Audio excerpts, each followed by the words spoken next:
The United States government has once again struck the Houthi rebels in Yemen. Yes, early Saturday morning, the United States government struck yet again.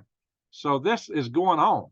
It is going down, guys. And this occurred after the Houthis had responded with a missile strike after the massive strike that the United States and uh, United Kingdom launched on the Houthi rebels. In fact, you might remember Friday morning, the United States and the Houthi rebels hit 28 locations with 60 targets amongst them with cruise missiles. The Houthis actually claimed it was 70. So, but the United States had said there was some other site, some other radar site that they didn't get that they thought was an important threat against maritime traffic. And so it's thought that this was a part of the reason for the response that they just executed, hitting the Houthis yet again. However, it might have been in part in response to the fact that the Houthi rebels had launched a missile after that massive strike, like I mentioned. That incident occurred 90 miles off the coast of Yemen, off the port of Aden, according to the United Kingdom Maritime Trade Operations, with data from their automatic identification systems, the AIS, which suggested that the target was an oil tanker. So this thing is escalating, my friends. President Joe Biden had warned Friday that the Houthis could face additional strikes, and indeed they did. The latest strike came after the U.S. Navy had warned American flagged vessels to steer clear of these areas in the Red Sea. Basically, we declared the Red Sea something of a war zone. So we were telling people to steer clear. So this was original bombardment, of course, was in response to the campaign of drone and missile attacks that had been going on in the Red Sea from the Houthis. So the Houthis had claimed that the strikes on them had taken out 5 of their people and wounded 6, which seems like a low number for such a number of hits. Of course, the United States had said this wasn't about casualties, it was about taking out capabilities. But you might bear in mind the Houthis have responded and says, "Oh, we're going to strike a lot more. We're going to continue these strikes on vessels," and they now upped it and basically declared war on the United States and Great Britain. In the meantime, in Yemen, there's a huge protest against the United States and United Kingdom. A lot of people are in the streets. I'll show you a picture of that in a moment. But and it's also suggested that the United States may even deploy special forces in Yemen if the Houthis continue to launch these attacks. Basically, this is not an invasion. This is not a full-scale force. Special forces go in and deal with special targets. That's why they're special forces. So they would go in and target and do things that maybe the bombs could not do, ferret out stuff that you can't get from the air. Boots on the ground sometimes are very important. If you want to hold a place, yeah, you do an invasion, but there's no way we'd be invading Yemen. The Saudis couldn't do it after years and years of fighting. Well, we could if we really went at it, but that's not what the United States wants to do. The United States doesn't want to get bogged down over there because we need to be prepared for whatever may go on in China and other theaters right now. North Korea, there's a lot of things that are stretching our forces thin, and we're using very precious ammunition in this battle, considering it's been estimated the United States only has enough ammunition if we took on a war with China to last something on the order of maybe 3 to 10 days. That's wholly inadequate. And let's hope that's not an accurate figure. And let's hope that we're getting our factories churning out systems real fast here in the United States. We need to up our production capabilities. But right now, we have very little capabilities. The Chinese is the manufacturing center of the world. We won World War II as a war of attrition because back in that day, the United States was the manufacturing center of the world. So the shoe's not on our foot anymore. So we've got to do something about that if we intend to hold our own in any kind of conflict with a power such as China, or if we get into it with Russia, which I hope we don't. But Russia's a huge threat with all their huge arsenal of weapons, and the fact that their sugar figure it seems to be quite itchy, according to their former president, the number 2 man on the Russian Security Council, Medvedev. As you know, Medvedev he's kind of the nuclear barker over there, always threatening, but he is the number 2 guy only under Putin. So he does have power. He's playing the bad dog role for the most part, but sooner or later the mad dog might bite, especially if something happens to Putin. As a lot of people allege, he's sick, he's this, he's that. I don't know. We've been hearing that for a couple of years, so don't put a lot of stock into those kind of claims. But the main thing right now facing us right at the moment is this situation with the Houthis and the fact that they are now claiming that all targets in the United States and Great Britain are legitimate targets. And that includes here at home. This is what I warn you guys about. This is why I warn you guys to get prepared, to be situationally aware. And now even the FBI has come out and admitted that we have to watch our back here. And this is not a call to panic. It's just a call to be aware of your surroundings. So this is what's happening right now. So I'm going to show you some pictures. Oh, yeah, and the Houthis claim they shot down an F-22 Raptor. As we know that in the 2 decades of service, the F-22s, we've never lost one of those to being shot down. None have been shot down. And it's not a credible claim because it's a fighter aircraft, not a bomber, unlike the F-35, which is a multi-purpose platform, but both a fighter and a bomber. So why would you send a fighter on a bombing mission? So there's a lot of reason to doubt that claim from the Houthis, but they're going to try to beat their chest as much as they can. So Friday, the Houthis declared that, as I said, all American and British interests have become legitimate targets, and so they're trying to put up a strong, defiant response. So part of this is that they want to look strong in the region. So this actually may serve the Houthis kind of like Hamas really wanted to be attacked by Israel. That's why they staged such a heinous attack on the 7th of October, was to elicit a strong response from Israel to turn the Muslim world against Israel. And so by so doing, the Houthis likewise are enabling the rest of the Arab world to lend them a lot of support. They're getting bragging rights, and suddenly this makes them like a national player, a worthy player in the eyes of the Mideast. So they gain stature in what they're doing, and sympathy and support from the rest of the Muslim world. So what we've done to them so far is far from taking out their capability. It may degrade it somewhat. In fact, it probably did degrade it a bit, but they moved a lot of their stuff around, a lot of their assets around, as I reported last night, to avoid total annihilation of their systems. And some people were out saying, well, that maybe the Iran doesn't have a lot of control over the Houthis are their own people. And that's true to a degree. But who supplies them? Where do they get all this stuff? How did the Houthis launch a space war, for Pete's sake? And you might know that when the Houthis were firing at Israel, and Israel intercepted them, they did this over the von Karman line, which is over 100 kilometers or 62 miles up. And that von Karman line is considered internationally to be the defining line of what everything above that's considered space.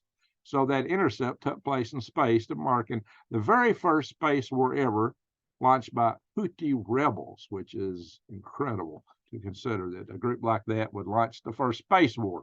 But we live in strange times, my friends. This is why we've got to be prepared, because this is, like another little black swan event, one after another are occurring now. We may see a much bigger one coming at us. So that's what we're dealing with. But anyway, the Houthis described the military operation of the Americans upon them as treacherous and blatant American-British aggression. So they further argued that the aggression poses a real threat to international peace and security, and warned that the consequences would be borne by the Americans, the British, and the Zionists. So they said that what they had been doing was legitimate and justified in the context of defending Yemen's sovereignty, independence, and freedom of decision making. Like their attacks on shipping in the Red Sea was totally innocent, not a problem. Now they have claimed that their attacks in the Red Sea on ships were all ships that were going to Israel in support of the Hamas group. However, a lot of ships had no connection to Israel. Well, they're not heading to Israel, like well, that's another story. So there's just a lot of things happening here. It is boiling over. It is escalating. So this is what you need to be aware of. My friends, I'm going to share some stuff here in a minute. Let me see if I'll pull up an article here that shows these crowds in Yemen. Screen shared. Bing, bing, bing, bing, bing. There we are, guys. And this is, what you'd expect. This is exactly what it's. Thousands protesting Yemen after the U.S. and British launched attacks against the Houthi forces. This is before the latest attack we launched. This is in between attacks. Like I said, as you know, the Houthis immediately responded by launching to that ship that I mentioned. So stop the share. So guys, we'll make this short today. I just want to bring this to your attention that this is ongoing. It seems like it may be escalating. But the thing is, can the United States afford to get drugged into this? How much of this is playing into the Houthi hands? Given that the United States, this is part of why the United States kind of avoided some of this to start with. They were trying to avoid getting drugged into this, but it was pretty much inevitable that this would happen, given that the Houthis were just insistent on taking out international shipping. Now, here's the thing. The United States dollar, as global reserve currency, is to a large degree based on international trade and the U.S. Navy's commitment to being able to preserve that international trade and the partners and countries that benefit therefrom. If we lose that capability, the U.S. dollar is in more peril. The United States dollar is already in great peril due to the activity of the BRICS nations, and particularly the fact that Saudi Arabia is now accepting payments for oil outside the U.S. dollar. It was the creation of the petrodollar that secured the U.S. dollar as the world's reserve currency for the most part. That's one leg that's propped the dollar up. That leg is gone. The last leg we've got is our security of international trade. And if the United States can't secure international trade, it's going to further degrade the dollar, and it's going to cause havoc economically right here in the United States. You can already expect inflation is going to be kicked up just because of the shortages in supplies due to the disruption of the supply chain. Having all these ships go all the way around South Africa is increasing the cost of mobilization. And in fact, it's caused Tesla to shut down their European factory for the time being, because they just can't get the parts they need to continue manufacturing there at the moment. So this is already having huge effects on us. It's going to affect the economy. And if this spills over into a war with Iran directly, then expect things like the closure of the Strait of Hormuz and oil prices to go through the roof, which would create major escalation and inflation. And furthermore, if we get into it directly, if we get into a direct war with Iran, that's when I would expect activation of those sleeper cells here in the United States that could do untold havoc to this country. It could bring us to our knees if they go after our power grid. You may not believe that, but I've gone into great detail in the past to describe those substations, how large they are, how vulnerable they are, and how you don't have to take out that many to wipe out the system, and how the system could be many years before you could replace it. In the meantime, we could lose 9 out of 10 people, because the Congressional Task Force on EMP had reported to Congress back, 13, 14 years ago, telling them that if that happened, if our power grid went down, within a year, we'd lose 9 out of 10 Americans due to societal collapse, disease, and all the things associated, because you're not going to have food, you're not going to have water, you're not going to have your cell phones, you're not going to have your banking accounts. We got 14 critical systems in the United States that our economy and our culture, our society needs to operate on. Every single one of them require electrical power. Electrical power is a linchpin. You just don't realize how dependent you really are on electricity. And these large substations, if you burn out enough of them, it'll take a long time to replace them. And if you lose that much of your workforce, who do you have to do the job? How do you order things when your requisition system is electronic and electronic systems aren't available to you? And the internet is messed up, when all this stuff is down, when the banking system is gone. How do you actually do the procurements? It's going to be exceedingly difficult. Once you get the stuff, how do you put it in? Because Who do you have to do the job? The people, who's left after the fact, will be home defending mom and the kids, or their aunts and uncles, or each other, or just trying to survive. Just trying to survive, struggling to survive, to keep the gangs out of their house, or digging down. This is why you need to get ready, my friends. This is why you need to prepare. This is why you need to take this stuff seriously, because this could escalate. You don't need a nuclear war to bring America to its knees. In fact, loss of the power grid could be worse than a nuclear war, even radiologically, as I've explained in several of my videos back years ago, talking about the spent fuel rod pools and these nuclear power plants, and how they have many times more tons of radioactive materials, which could go up in smoke, than all the nuclear warheads in the world, and how a nuclear war radiation event's over in a few days, but these spent fuel rod pools, they would provide a gift that would just keep on giving, not a gift that you want. So it'd be hard to make a living. It'd be hard to survive when these kind of things happen. So what are you doing? How are you getting ready? What are you doing to prepare yourself? Immediately, the first thing, even the Houthis may not be able to, well, they might, it don't take that many people to take down a power grid. I'm going to be honest, guys. It don't take that many. If I had a dozen operatives and a few $1,000s, any number of people could do this. I would not. I fight hard to maintain security of our power grid. I chaired 2 power grid defense conferences, and that's my podium placard from my power grid defense conferences. I'm in 2 power grid defense organizations, 2 groups that are working to try to get our country to secure its grid. Now, it doesn't seem too interested in doing that, so we're trying to force the point. So, guys, this is what you need to be aware of. We are vulnerable right here. We have to be very mindful of what's happening going forward. So prepare yourself, get ready, get your preps in order. I would highly encourage you to buy seed. You can go to my links to True Leaf Market for that. And should we find ourselves in a nuclear winter, my friends, we're going to be in deeper trouble. So consider that. And go to prepwithgreg.com. And you can find long-term food storage. You can find specials there on prepwithgreg.com. You got right now $200 off a 3-month supply of food. It can last 25 years. And you can find other prepping supplies there too. So check that out, guys. Avail yourself of every means to get ready you can. Yeah, do go to the big box stores. Buy your beans and rice. But what I like about those packages at prepwithgreg.com is that they're really good for the long term. You can bug out with them.